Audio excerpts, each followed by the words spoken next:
Later today, Savannah City Council will vote on a special permit to use a piece of land in West Savannah for emergency and transitional housing. Right now, the area is zoned for community business. WSAV News 3's Jessica Coombs talked with the local leader and the organization that want the vote to go different directions.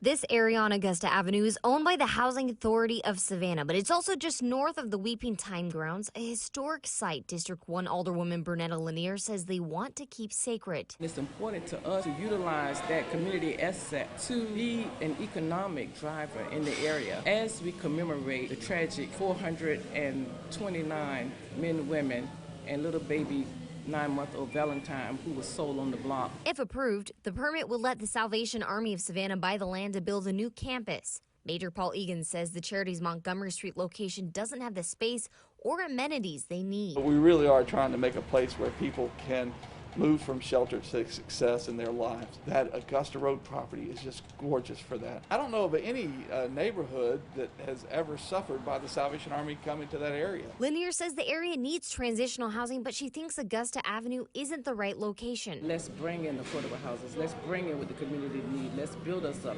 Let's make sure we have something there that allows community benefits such as job generation and training. And it's just a class of two visions. So we have to question ourselves on what is it that we're designing for. The fourth generation local says the community's high poverty rate is part of why she thinks Augusta Avenue should have a different development, suggesting Dooley Avenue as an alternative site for the Salvation Army.